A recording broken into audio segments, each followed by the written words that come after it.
భోజనం బ్రహ్మాండంగా ఉంది. ఎందుకు బ్రహ్మాండంగా ఉండదు? సరోజ స్వయంగా వడ్డిస్తాను. ఏమైనా నీ పుట్టినరోజు ఎప్పుడు? బ్రహ్మాండంగా పార్టీ ఇస్తావా లేకపోతే పచ్చడి మెతులు పెడతావా?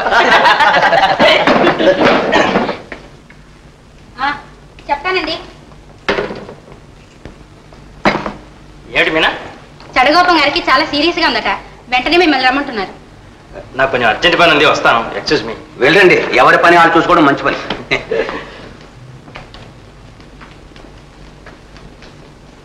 నేను వెళ్ళొస్తాను రా, నాకు పని ఉంది. నీకేమిటో అంత అర్జెంట్ పని? ఎవరికి అడ్డు లేకుండా ఉండడమే నా పని. వెళ్ళు, నాకు తెలుసులే.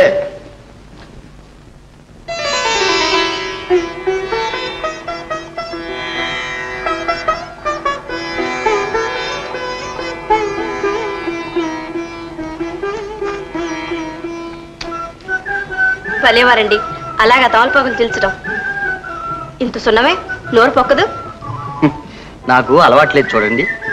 అవును పాపం, ఎవరన్నా చీల్చిస్తే వేసుకునే అలవాటే ఎక్కువేమో. అబ్బే అది లేదు, ఇలాగే ఎక్కువ సున్నం రాసుకోవడం, నోరు పొక్కడం, ఎందుకు వచ్చిన గొడవ లేని ఆకు ఒక్క లేని ఆ బేడాలు అవ్వడం. చూడండి, బాగా పండిందా? భలేగా పండిందండి. పెదవులంత బాగా పండితే. ఏమిటో చెప్పండి. ఏం లేదు. చెప్పాలి. పెదవులంత బాగా పండితే పెళ్ళాం మీద చాలా ప్రేమ అంటారు. బ్రతికించారు. పెళ్ళాం మీదే కదా. అయితే మీకు పెళ్ళయిందన్నమాట.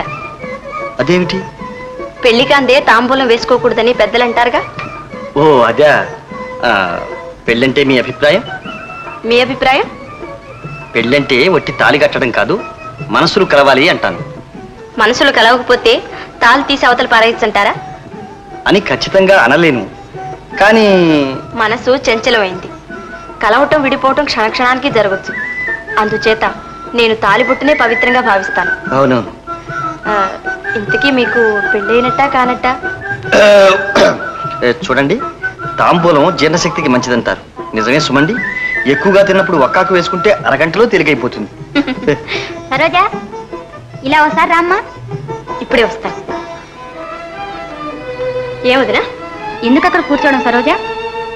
పొద్దుపోయింది, భోజనానికి రా. అమ్మా నాన్న రాని వాళ్ళెక్కడొస్తారు? కురుక్షేత్రం నాటకానికి వెళ్ళారు. 600 పద్యాలు అవి. తెల్లారుతుంది. అయితే ఇంద్రే, ఇప్పుడు నాకు ఆకలిగా లేదు.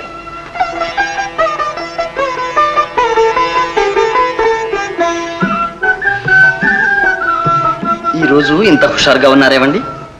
కారణం తెలుసుకోవచ్చా? ఏమో, నాకే తెలియదు. తెలియని ఆనందం వెనుక తీయని కారణం ఏదో ఉంటుంది. కాదు, కారణం తెలియని ఆనందమే తీయగా ఉంటుంది. అది నిజమే. ఏమండి, దయచేసి ఆండీలు మానేస్తారు? ఏ? మీరు అలా పిలవటం నాకెందుకో బాగుండదు. ఓహో, మరి ఏమని పిలవమంటారండి? అదిగో మళ్ళీ సరోజా అని పిలవండి.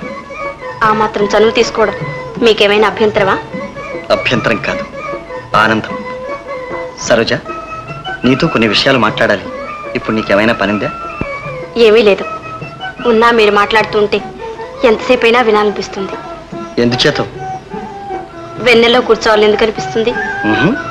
సరే, అయితే పైకి వెళ్ళి వెన్నెలోనే కూర్చుందాం పదండి. లేదు లేదు,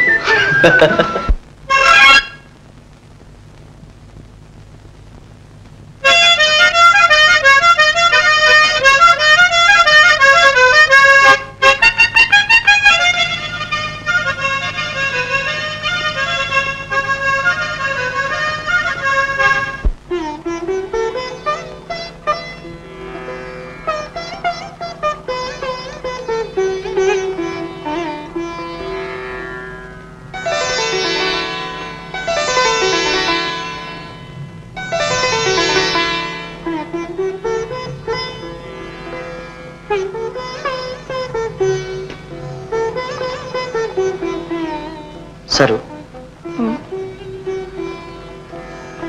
చాలా కాలంగా నీతో ఓ విషయం చెప్పాలనుకుంటున్నాను. ఏమిటది? ఎప్పుడూ నా చిన్నతనంలో నాకు బుద్ధి తెలియక పూర్వం జరిగిన సంగతి. ఏదైనా మంచి సంగతి అయితే చెప్పండి. మంచో చెడు నేను ఎలా చెప్పగలను సరు? ఒకరి మంచి వేరొకరికి చెడు కావచ్చు. అలాంటి అనుమానం ఉంటే అసలు చెప్పకండి.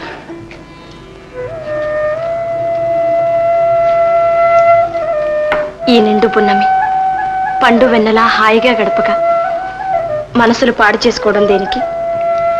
కానీ చెప్పకుండా దాచాన్ని తప్పుపడతావేమో. అబ్బా ఊరుకోండి, తప్పులు లేవు, దండలు లేవు.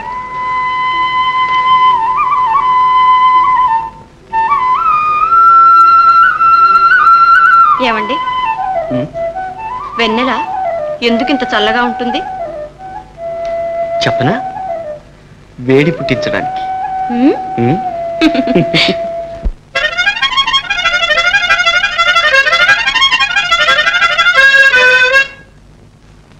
ఏమిటండి అలా చూస్తారే?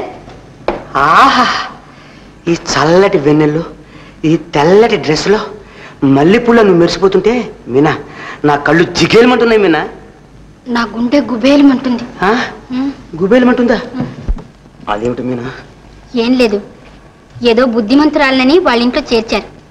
డాక్టర్ గారు దయతలిచి నర్సు పని ఇచ్చారు. ఇప్పుడు మన ఇద్దరిని ఇలా చూస్తే వాళ్ళెవళ్ళు ఇంట్లో లేరుగా?